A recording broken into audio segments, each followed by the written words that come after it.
Hello and welcome.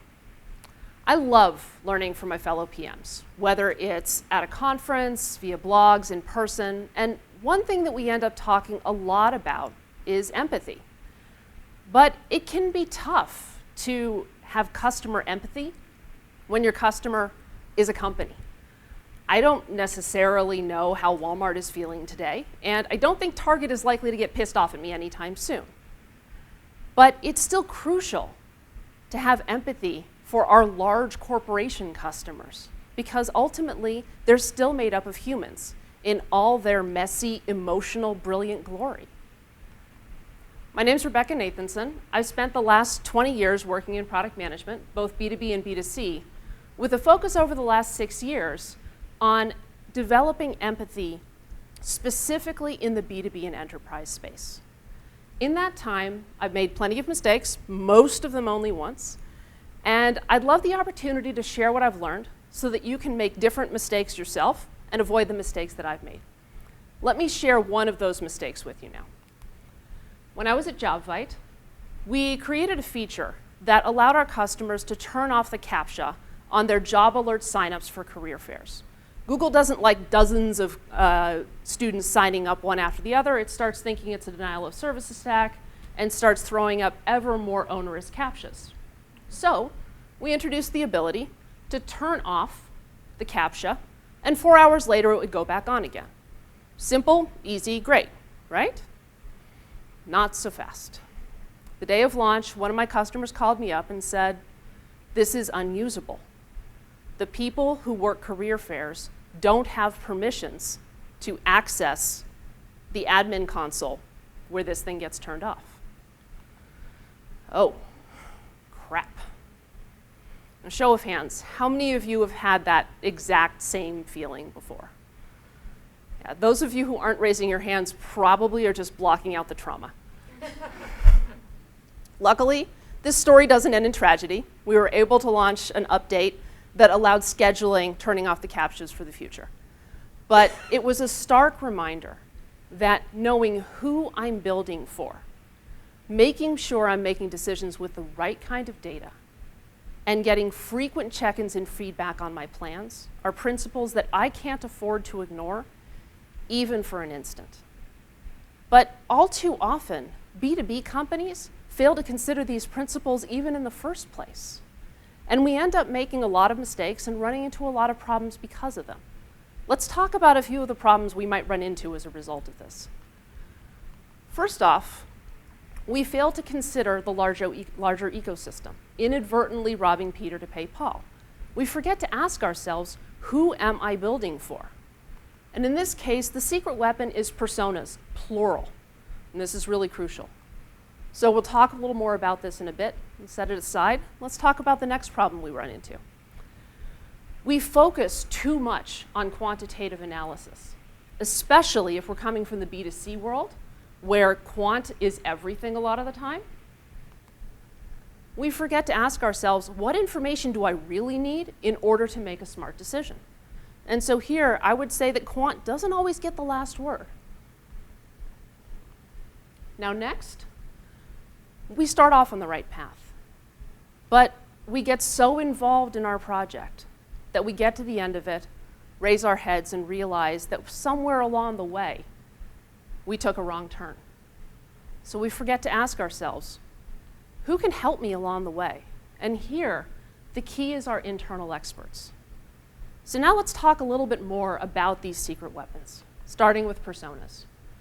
When I was at Shutterfly in the consumer world, we had one persona. She was a woman in her early to mid-30s with 2 kids, income in excess of $80,000 a year. I think she was blonde, and I know she painted her toenails a neutral color. In the B2B world, it's way more complicated. Not only might you have different users, a user and administrator, who are completely different personas, what about the buyer of the product? Do they even log into the system in the first place? In a lot of cases, no, but there's still a crucial persona to consider. And then what about your customer's customer? If you don't deeply understand the business goals that your customers have, then how do you know that the product you're building is going to support their goals? And finally, don't forget about your internal people. Your average enterprise product does not get implemented with the flip of a switch. So what happens when professional services gets involved? Now, all of these personas are crucial to consider. And if you keep them in mind, all of them, whenever you build a product, you're going to build crap. Not only is it important to remember all of these different personas, you need to be very intentional about who you're building anything for. And that may mean that someone else is less satisfied or even a little pissed off. And that's okay, provided it's a deliberate choice rather than an accident. Now, how do you get to the point where you know what choices to make? What do you do when a spreadsheet doesn't give you the answer? This is especially true in the enterprise space, where a lot of times we end up data constrained. We simply can't get statistically valid data. You have to turn to qualitative data, but how? First, and probably most importantly, get out of the office. Visit your customers at their desks to watch them work. Don't sit in a conference room. Don't show a bunch of PowerPoint slides. Don't bring mock-ups. And don't sit there and listen to a litany of complaints. Sure, you can set aside time to hear their concerns, but the point of a customer visit is not customer support. It's learning. And oh boy, will you ever learn. You'll learn that your customers are using spreadsheets and email and even paper to accomplish the things that you think that they were using your product for. You'll learn, like I did, that customers are putting Post-its along the bottom of their computer screen to remind themselves of how to do crucial tasks in your product. Ouch. These kinds of learnings are vital not just for generally understanding your customers, but also for informing your plans around projects. But once you get started on an actual project, there are some other tools available to you.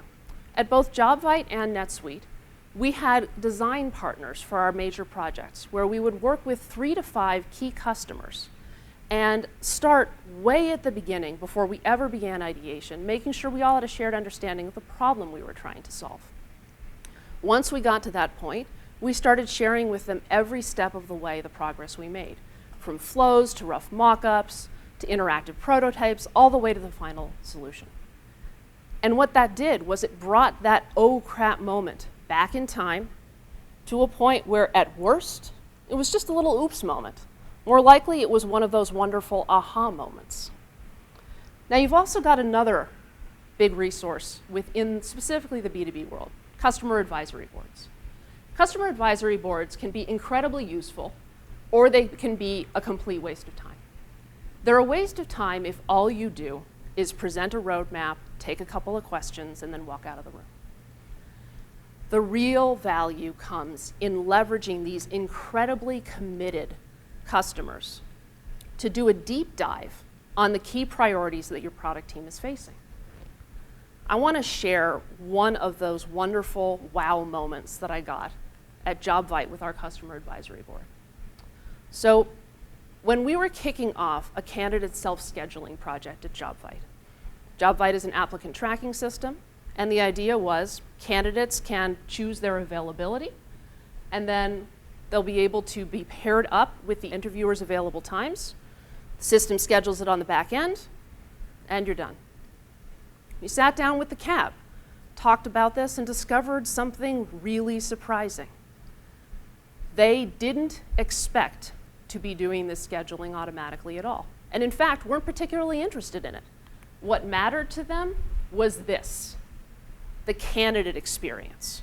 They didn't care about what was happening on the back end. They simply wanted to make sure candidates had an experience that seemed like self-scheduling. Well, this is a lot easier to build as an initial MVP. Heck of a wow moment there.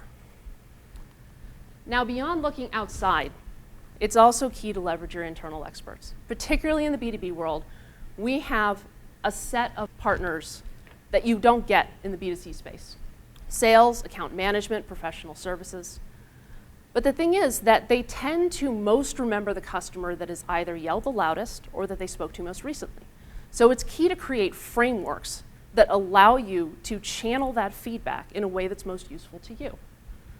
So the first thing that we did both at NetSuite and JobVite was we would do pre-design reviews, no mock-ups. Rather than focusing on an idea, we focused on the problem we were trying to solve, those personas, the target market, and how we expected to measure success. This allowed us to make sure that everybody agreed on the direction that we were heading before we ever set off down the road. Then once we set off down the road, we took all of these people with us.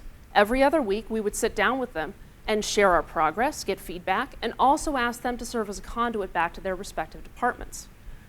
This allowed us to, again, take that oh crap moment back in time to a point where we could easily course correct before we ever steered too far off base. You've got a lot of secret weapons, particularly as B2B product managers, that will allow you to build up a level of empathy that will cut through that faceless corporation, turning them into real people with real emotions and real feelings. You can leverage and embrace the rich variety of personas present in the B2B space to make sure that you're building the right thing for the right people. You can make the right decisions with the right information, and oftentimes that's qualitative, and you don't need to be afraid of that. And create frameworks that will leverage those internal experts to make sure that you don't ever steer too far off base. Do all this, and it's going to do great things for your products and for your blood pressure. Thank you.